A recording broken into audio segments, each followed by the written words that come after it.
మైనార్టీలను రేవంత్ సర్కారు ధోకా చేసింది. జూబ్లీహిల్స్ ఎన్నికల వేళ నయవంచనకు గురి చేసింది.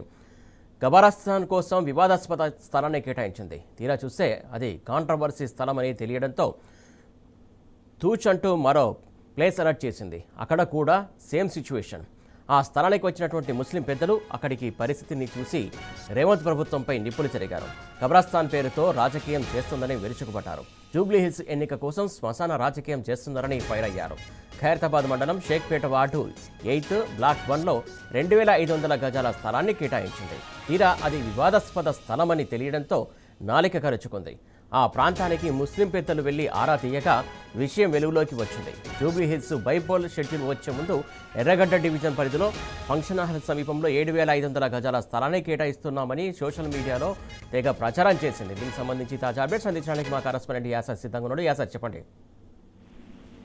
జూబ్లీహిల్స్ రాజకీయం ఒక్కసారిగా వేడెక్కింది. ఏదైతే దివంగత ఎమ్మెల్యే మాగంటి గోపీనాథ్ అకాల మరణంతో జూబ్లీహిల్స్ లో ఉప ఎన్నిక అనివార్యమైంది. అయితే ఈ ఉప ఎన్నిక నేపథ్యం బీఆర్ఎస్ పార్టీ తరఫున గోపీనాథ్ సతీమణి సునీత గోపీనాథ్ కి బీఆర్ఎస్ పార్టీ టికెట్ కేటాయించి దీంతో ఆమె ఎన్నికల ప్రచారం కొనసాగిస్తూ ముందంజలో ఉంది. ప్రజలు బీఆర్ఎస్ పార్టీని ఆదరిస్తున్నారు. మరోవైపు కాంగ్రెస్ హామీలను ప్రజలను పూర్తిగా వ్యతిరేకిస్తున్నారు. మైనార్టీ ఓట్లను కొల్లగొట్టేందుకు కాంగ్రెస్ ప్రభుత్వం శ్మశాన రాజకీయాలకు కొత్తగా తెరలేపింది. ఏదైతే బోరాబండ డివిజన్ లో శ్మశాన వాటి కోసం అక్కడి మైనార్టీ ప్రజలు ఎన్నోసార్లు కాంగ్రెస్ ప్రభుత్వానికి వేడుకున్న మాకు గ్రేవ్ యార్డ్ లేదు, గ్రేవ్ యార్డ్ ఏర్పాటు చేయాలని గత 22 నెలలుగా కాంగ్రెస్ పెద్దలను కలిసిన ఎలాంటి రెస్పాన్స్ ఇవ్వలేదు. కానీ ఎప్పుడైతే జూబ్లీహిల్స్ ఉప ఎన్నిక వచ్చిందో అప్పటి నుంచి మైనార్టీ ఓట్లను కొల్లగొట్టేందుకు శ్మశాన వాటికను ఏర్పాటు చేస్తున్నట్లు ఆగమేఘాల మీద గత 2 రోజుల క్రితం షేక్పేటలో 2500 గజాలను కాంగ్రెస్ పార్టీ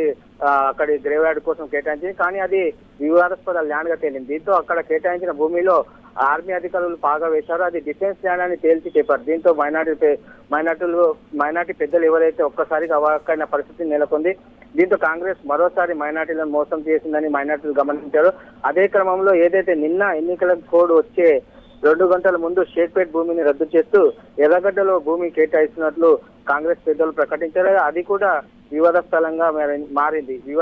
స్థలంగా మారింది. ఎందుకంటే ఏదైతే ముస్లింలకు కబ్రస్థాన్ ఏర్పాటు కాంగ్రెస్ ప్రభుత్వం నిన్న ప్రకటించిందో దీంతో అక్కడ ఉన్న అపార్ట్మెంట్ వాసులు ఏదైతే జనవాసాల మధ్య ఈ కబ్రస్థాన్ స్థలాన్ని ఏర్పాటు చేస్తే చూస్తూ ఊరుకోం, దీన్ని వెంటనే ప్రభుత్వం వెనక్కి తీసుకోవాలని డిమాండ్ చేశారు. ఇవాళ ఆందోళన చేసిన పరిస్థితిని మనం చూస్తున్నాము. అపార్ట్మెంట్ల మధ్య శ్మశానం ఏర్పాటు చేయడం ఏంటని కాంగ్రెస్ ప్రభుత్వానికి నిలదీసిన పరిస్థితులు మనం చూస్తా ఉన్నాము. దీంతో మరోసారి మైనార్టీలు అక్కడ అపార్ట్మెంట్ వాసులు ఆందోళన దిగడంతో మైనార్టీలు మరొకసారి కంగు తిన్నారు. దీంతో కాంగ్రెస్ పార్టీ మైనార్టీలకు మోసం చేస్తుందని మైనార్టీలు మండిపడుతున్న పరిస్థితి ఉంది.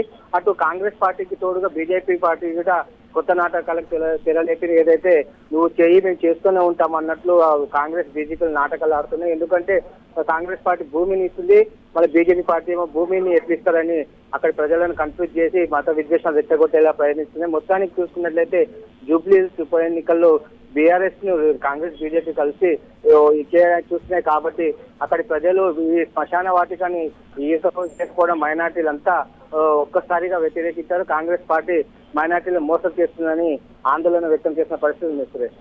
Right, thank you Acer.